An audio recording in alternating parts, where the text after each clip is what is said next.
So we start chapter 8, which is about periodic functions, but essentially it's going to be about the graphs of sine, cosine, and tangent. And we start with the graph of sine and cosine, but it's sine first. So graphs of sine and cosine. Now we've seen some values for sine, especially in the first quadrant.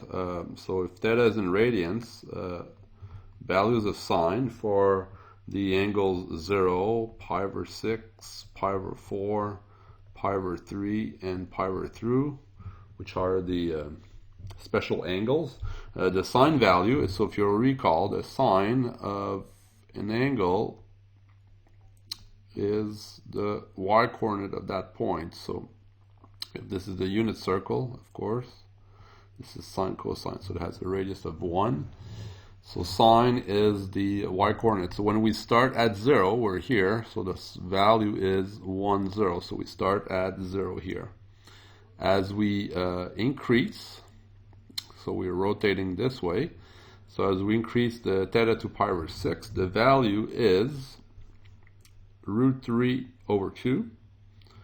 The value at pi over 4 is the same as for sine, so it's root 2 over 2. At pi over 3, oh, I'm mistaken here. I made a mistake. This is 1/2. This is root 3 over 2. So it should be increasing, and the idea is that since it's the y-coordinate, as you turn like this, the y-coordinate is increasing until you reach a value of 1, okay, because the radius is 1 here. And the coordinate of that point would be 0, 1. So until you reach a value of 1, and then as you keep turning again, the values of sine are going to decrease. Maybe to sketch this properly, 1/2 of course is 0.5. Root 2 over 2 is 0.7 something. Okay, so 7/1 almost. This is almost 0.87, and pi over 6 is 0.52, pi over 4 is 0.79, pi over 3 is 1.05, and pi over 2 is roughly 1.6. So with this we can start graphing our function. Okay, like that. So let's say I write down pi here. Maybe actually know what, a bit more further down. So let's say pi over here, and I will extend that line also. So this is going to be 2 pi. Pi over 2 is right there, which means that pi over 4 is in the middle. Pi over 6, pi over 3, they divide pi over 2 into 3 equal parts. So maybe like that. So that's pi over 6, pi over 3.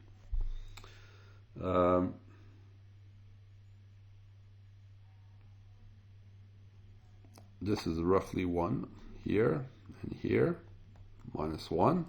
So because the values of sine will be y-coordinates on this circle, the values can go as far as 1 here, or as low as minus 1. So they will oscillate between 1 and minus 1. So 1 and minus 1, that's going to be my range for that graph.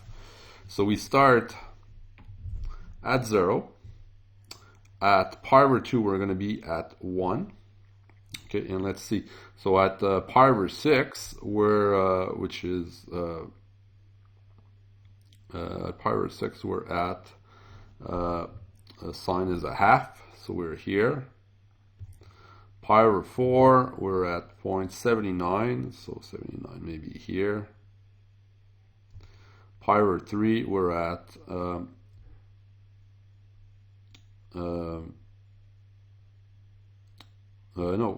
sorry, at pi over 4, we're at 0.71. Pi over 3, we are at 0.87, so roughly there. Okay, so you see the curve just goes up like that. Okay, and it reaches a local max at 1 because you can't get a higher y value than here. And after that, it decreases, and by symmetry of the circle, you're going to get this curve that goes downwards like that. So at pi, we're back at 0 because this is the point -1, 0. So the y-coordinate is 0. After that, as we keep rotating, we're going to reach the lowest point here at 0, -1. So this occurs after a rotation of 3 pi over 2. So this is halfway in between here. We reach the lowest value, which is -1. So the curve looks like that. Like that. Okay. I'm going to show you a nice video afterwards that really convinces you that this is how the curve looks like, but just by joining those dots, we can sort of see that this is what the curve looks like. And after that, so we keep rotating, and after a full rotation of 2 pi, we end up where we started with the y value of 0, and then we can keep rotating again, and then the pattern will just repeat itself. Okay, like that. And if we would have started here and rotate counterclockwise, the y values would have been negative, so the sine values would have been negative, so the pattern also repeats itself like this here. Okay, so as we go through a full cycle, okay, we've got a pattern here that just will repeat itself. So when you have a pattern like that that repeats itself for a function, for the graph of a function, we call that interval that specifies one complete cycle, the period of the function. So this length here is called the period. And for this sine function, the period is 2 pi. Okay. So period is, by definition, the length. Let me try to spell this right. Length of an interval to complete a full cycle. Okay. And this actually means that if you take sine of theta and you add 2 pi to theta, you're going to be at a place where the cycle is repeating itself, and you're going to have the same function value. So maybe I wasn't very clear here. But let's say you're here, okay, and you add 2 pi, you're going to end up there, and the y value, okay, the sine value is going to be the same. Okay, same thing occurs if you are here. Okay, the sine value is how much this goes up. Like that's going to be the sine. And if you add 2 pi, you're going to end up here with the same sine value. So sine of theta plus pi is simply equal to sine of theta,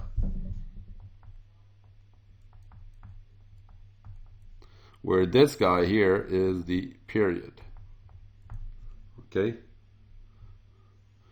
So, in general, if you've got a function such that f of x plus some p, some value p, that's always equal to f of x, no matter what x is, so for all x, okay, then p is the period for the function. Okay.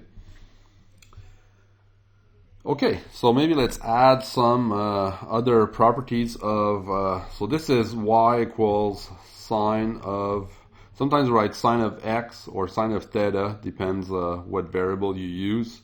So I'm going to write y equals sine of theta here, okay, assuming the variable is theta, but I could have put sine of x and x on the x-axis. So what's the domain? The domain are the values of x where the function is defined. So clearly here it's defined everywhere. Just keeps on going up and down like that for forever. The range are the y values covered by the function. So like I said, the y values go from -1 to 1. As you can see, your local max, or actually absolute max, actually have an absolute value of 1. Absolute min have an absolute value of -1. And there's another property we saw before. If you look at sine of minus theta, that's actually minus sine of theta, and that tells us that sine is odd, is an odd function. An odd function means that you're symmetrical with respect to the origin. So if you've got a point here, if you reflect it across the origin, you're going to end up with another point on the other side of the origin that belongs to the graph. So let's add this information that implies that sine is symmetrical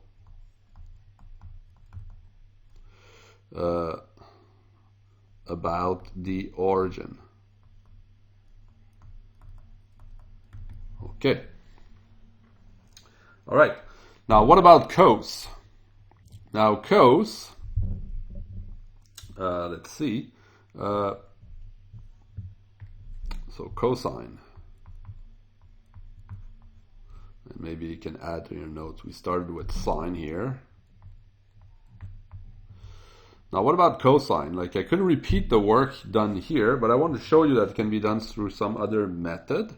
What we know is that cos of theta, okay, it's actually sine of pi over 2 minus theta. The reason for that is that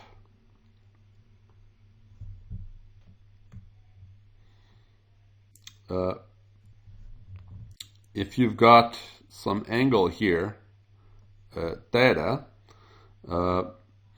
okay, that would be, the coordinates here would be cos theta sine theta, okay, and pi, and let's say you've got theta here again. So this is pi over 2 minus theta, okay, and it's not hard to convince yourself that these points, they are linked together in the sense that one is obtained by reflecting the other across the line y equals x.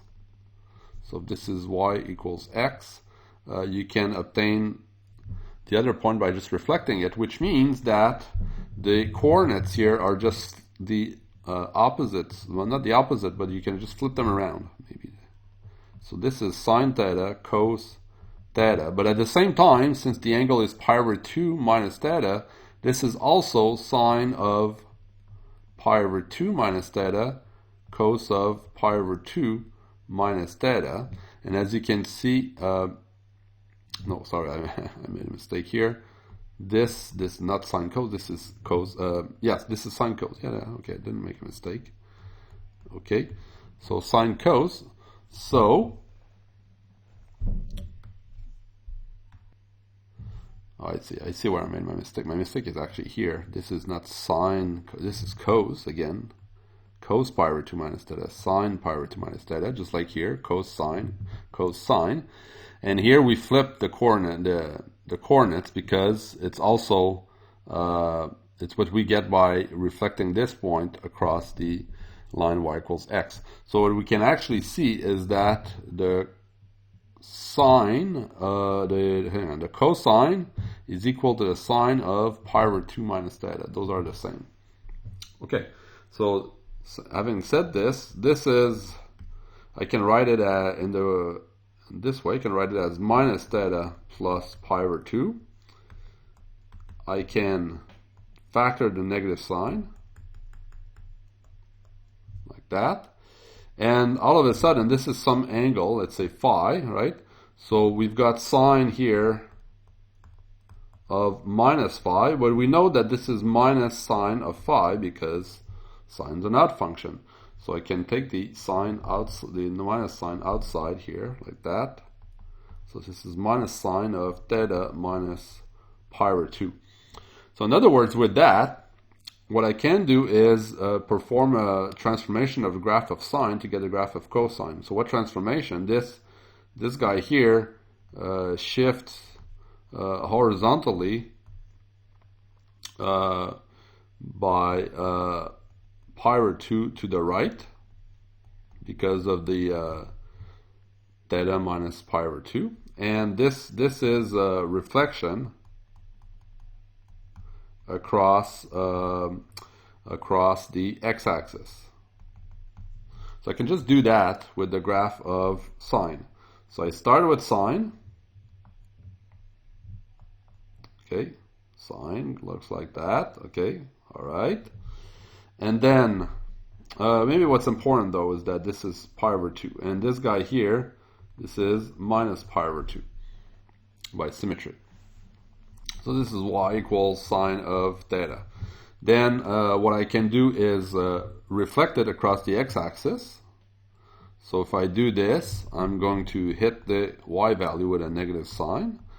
So if I reflect it across the y-axis, it will now look like this. Okay, now this is still pi over 2, and this is minus pi over 2 here. And finally, I want to shift it by pi over 2. So this is where I'm going to be careful. So this is going to be cosine because it's minus sine of theta minus pi over 2. So now let's shift the graph.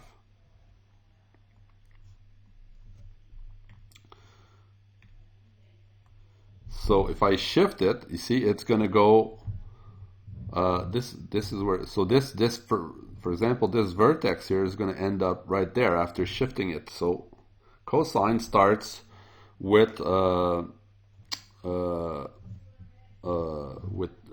0, it starts with a y value of 1, and then it just goes. So if I shift this point now by pi over 2, it's going to end up there. So at pi over 2 now it's at 0. So it will look like this, and then at pi, you take this guy, you shift it by pi over 2, so it's going to be minus 1. So this is 1, minus 1.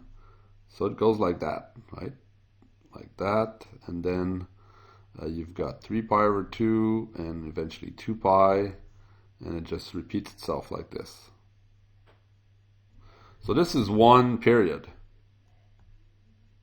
So period is, again, of course, because we're shifting a function that has a period of 2 pi, well, that still has a period of 2 pi, and then the pattern repeats itself like that. And by the way, this makes a lot of sense if you think of cosine, okay, for an angle as being the x-coordinate now. If you start with an angle of 0, you're here, so you start at 1, 0, so that's why the cosine is 1. If you're here, you're at 0, 1, so the cosine is 0 at pi over 2. At pi, we're at minus 1, 0, so yes, minus 1, we're down here. At 3 pi over 2, we're here, it's back at 0, because this is 0 minus 1. And at 2 pi, we are back, we're back, at 2 pi, we're back to where we started, we're at 1, 0, so we end up here.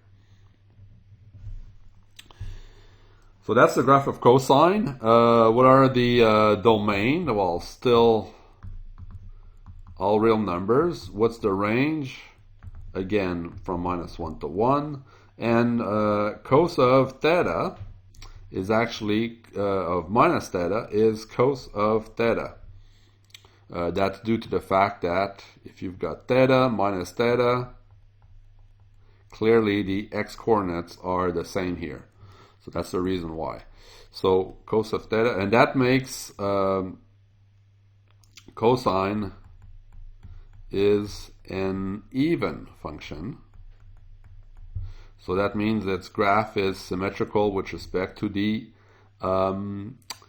y-axis.